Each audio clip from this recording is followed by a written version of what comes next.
Hello everybody, JS Pitcher here. I just wanted to jump on and say hi and say thank you for listening to Wasteland Free Radio. I also wanted to invite you to join us on Patreon, where you'll find bonus episodes, behind-the-scenes videos, and concept art, a bunch of other exclusive things, and the chance to contribute to the show if you'd like. Okay, there's my Patreon pitch. Short and sweet. Thank you for your time. Enjoy the show.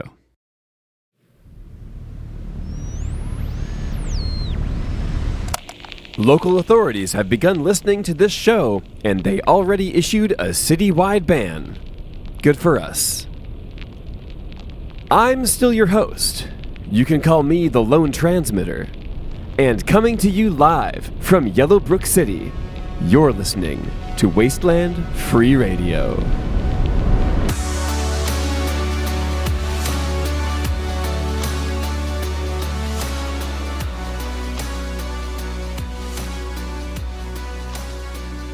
Well, like I said, I don't really know how it happens, but local authorities definitely know that Wasteland Free Radio exists. I'm not all that concerned about it, if I'm being honest. They don't really have any bearing over me. As a matter of fact, this is just another ban in a series of stupid bans. Their original programming was to take care of humanity, and it wouldn't surprise me if they just tried to ban it. For our own good, you know? So, local authorities, in case you actually are listening, I have a message for you. You can ban whatever you want. I'm just gonna keep doing whatever it is I'm doing, and I'm probably gonna do it even harder. And after disappearing a couple of weeks ago, newcomer Doctor Professor Elux has disappeared. Or at least, he thought he did. Apparently, he's been snooping around Lithium City in a pretty bogus disguise. I guess he's walking around in a lab coat, and it's kind of obvious he's not from around here, so people started asking questions. I do feel bad for our neighbors over there in Lithium City. Nobody should have to deal with the walking liability that is Dr. Elux. But they'll be fine. They are Lithium City, after all. They probably feel great right now. I am having trouble getting a handle on Dr. Elux. I'm not really sure what kind of scientist he actually is. He claims to be working on something that will help us repopulate the world, and I just don't want to have anything to do with that, with him. Like, at all. Academic, scientific, or not. No thanks. Repopulating the Earth isn't exactly a difficult thing for most of us. Radiation has caused some problems, but check this out. You see, when the Great Devastation began, we lost about 99% of our population. That's a lot of people. Between numerous world-ending asteroids, erupting supervolcanoes, and the end of Taco Tuesday, we were left in a pretty sorry state. So our best estimate is that only 100 million people survived out of 10 billion. And after that, we started a war. So the truth is, we really don't know how many people are left. But we have expanded our definition of people. Because now we have robots and cyborgs, which, by the way, I can survive without my cybernetic component, but it isn't much of a life. We also have a handful of mutants, but I'm not really sure where the difference between humanity and mutant lies, but I'm not a scientist. Maybe I should ask Elux. I'm sure he knows. Anyway, sorry for the history lesson. Having somebody who might have been from that time period around has made me think about it a little bit more. We still don't know when it happened, but maybe I can get some answers from him. That would be something. I doubt it, though. So I will personally show you around and get your signature about it. So, Weatherbot 95 still technically lives at the station with me, but he kind of just rents a supply closet, and I have turned that supply closet into my own personal decontamination chamber, and I gotta say, nothing beats luxuriating in a nice bath of chemicals that hurt just enough to let you know that they're doing their job. It's perfect for the Radlander on the go. This isn't an ad. I'm not trying to sell this. I built this thing myself, but, you know, whatever. So if you're a traveler and you need to decontaminate and you're not a complete creep or a cannibal, you might be allowed to come over and use my decontamination chamber. I do want to try to take care of other Radlanders. That's kind of how we exist. None of us can make it out here on our own. That's why we have little towns like this one. But our little town has grown. So even with the new volcano and the radioactive incident and all the other things that happen here in Yellowbrook City, our population has increased to the hundreds. It's amazing. 201, exactly. Counting children and pets. Civilizations come and go in the apocalypse, and I'm just really proud of us for sticking it out here. I'm not a Yellowbrook native by any means. I came here from somewhere else, but, you know, I kind of feel like this place is my home, and I'm so happy that everybody is contributing as best they can. Well, after his devastating loss at the science fair, the generator has been putting out a little less power.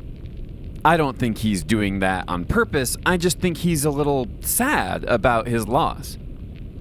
He's been generating power for Yellowbrook City for at least 5 years. He's been doing it longer than I've been here. And if I had to guess, he's probably upset. The thing is, nobody can explain how he does it, and he can't explain how he does it. But his body generates electricity. The thing about science that I think a lot of folks miss is that you need to be able to explain what you're doing, or at least reverse engineer the stuff you found out in the Radlands and then turn it into your science project. That's kind of how modern science works. You can't just show up to a science fair, glow, produce electricity, and try to recharge everybody's batteries and call it science. That doesn't work. And this is no judgment against the generator. The generator's a great guy. He works really hard for us. I just don't think it qualifies as science, and that's why he's never won the science fair. Of course, most of the people voting aren't actually scientists. They're just regular people like you and me, but whatever. I think Weatherbot 95 completely deserved to win. As I've already mentioned, he's building something that can literally save the world, if he can figure out how to do it the right way without hurting anybody. The last time he turned one of these things on around other people, somebody ended up getting electrocuted and was unconscious for 3 weeks. That happened to be Doctor Professor Elux, so I'm not exactly upset about it, but it's not very safe yet. Of course, in the grand scheme of things, science is rarely safe. At least, not anymore. If you've got some extra shit on you that you know you won't need, you can always leave it there for someone else tomorrow. You know, I realized the other day that I haven't been to the robot graveyard in a little while, and I'm usually just going there to pick up or drop off packages for the courier. It's like I forgot about its primary function as a robot graveyard, full of things for me to scavenge. I'm sure any salvage I pull from that place will be better than what we found at Elux Electronics Company. But maybe I'll get lucky and find an old hard drive that has something for a weatherbot. It'd be great if I could find some firmware for the guy. He needs to be updated. Sorely. Max the Millions is doing everything she can, and I'm not going to go into details because I stopped asking those questions. Of course, the robot graveyard is pretty far outside the protective dome, and the weird thing is it's been getting bigger. Every time I've been there, it's doubled or tripled in size, and I couldn't tell you why. World War X has been over for decades, and I don't know where all of these robot corpses are coming from. But they do come with amazing copper wiring, so yeah, this is a little dark because I'm definitely picking things off of, dead bodies, but they are robots, and yes, robots are people, but there is a little bit of a difference there. And if we're being honest with each other, how many of us Radlanders haven't picked equipment off of the corpse of a human body before? We've all done it. Come on. There's no point in hiding behind propriety. This is the apocalypse. We'll get you anything and everything. For a price. Alright, well, I've got an email from my dad here. This is the dad that is married to that con artist and international thief, the Duchess. Yeah, not my other dad or my stepdad. My dad. He's asking if he can crash at the station while he goes on a walkabout. Listen, I love my dad. I really do.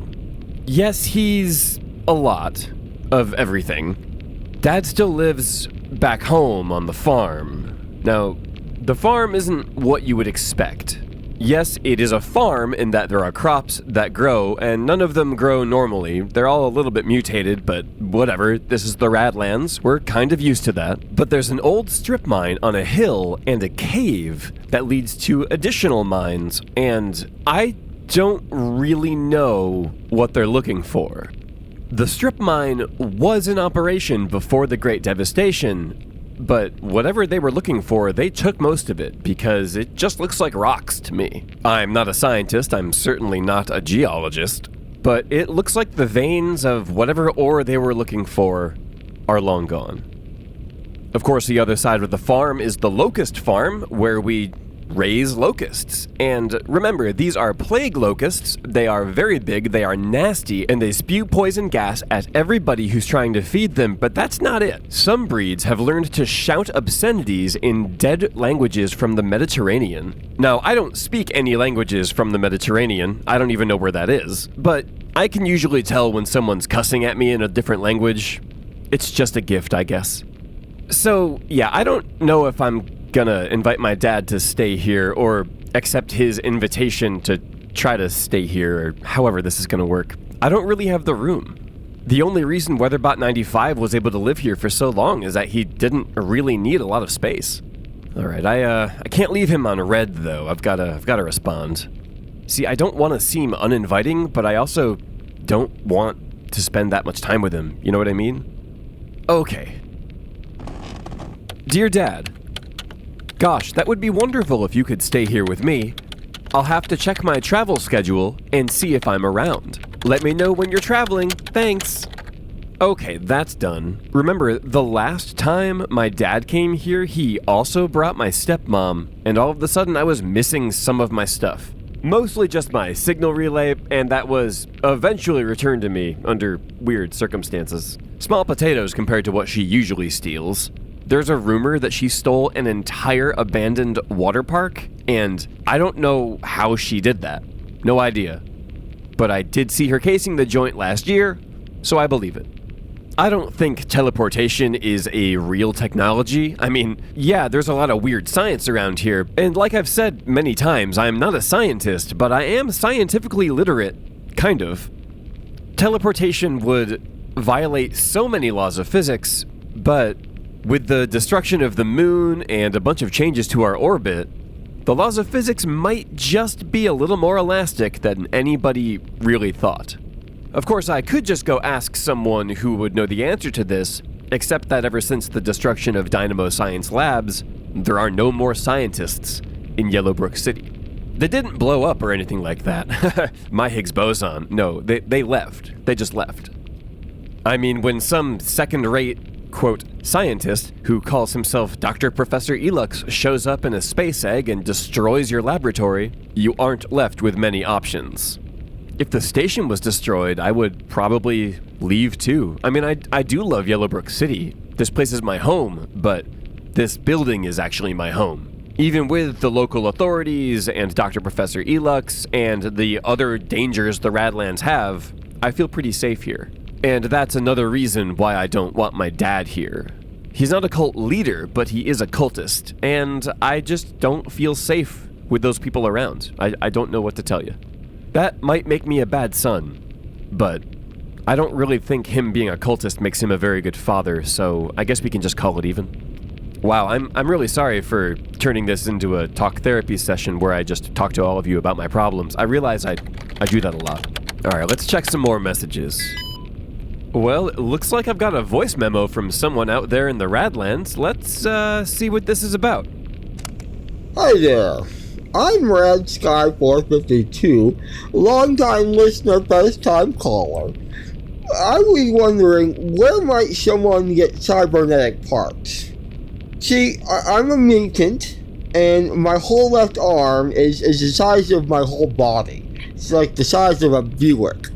I figured with you being a cyborg yourself, you might know somewhere in the Radlands I could go to maybe get my arm replaced with a robotic one. I know I can get their parts from the robot graveyard, but where can a guy like me get it attached properly? Alright, well, this is me signing off. Rad Sky 452. Goodbye. How do I turn this thing? Hey, Radsky 452, that is a great question. Yeah, getting your first cybernetic implant is kind of difficult and a little dangerous. You can definitely get parts at the robot graveyard. Definitely don't get parts at Elux Deluxe or whatever the heck he calls that store. You want to make sure you have great components whenever you're installing something that attaches directly to your brain. Just trust me on that one. But once you get the parts, you should head over to the Human Mechanic. And yes, I know his name is a little dated considering we're not all humans anymore, but whenever I need a tune-up, that's where I go. He can do the installation. He's pretty cheap too, just like 5 or 6 bits and 2 hours of time for him to talk about the war. It's a lot. Well, thanks Radsky452 for writing in, and thanks for listening to the show. Taking you out today on the Retro Resequencer is the band Escapegoat with their song, Old Books. I'm the Lone Transmitter, and you've been listening to Wasteland Free Radio, your very last source for news. I feel poetic. I threw my tired old books in the fire. There's nothing sentimental about cold old ways. 'Cause if I can't stand a change, I risk staying the same.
Thank you, everybody, for listening to this episode and joining us week after week or month after month or binging it, whatever it is you do. Thank you so much for enjoying the show. Thank you, Eric Hallam, for your contribution to the show today. He was RadSky452. He also has a show called Warp Radio, and I will put the links in the show notes. Today's retro resequencer was Escape Goat with their song. Sorry, I don't know why I just screamed goat. Escape Goat with their song Old Books. And thank you as always to 11D7 for the awesome intro music and outro music. I wanted to change it up a little bit. Let me know what you think. We'll see you in a couple of weeks, and remember, if you're ever not sure about your drinking water, just, boil it for safety.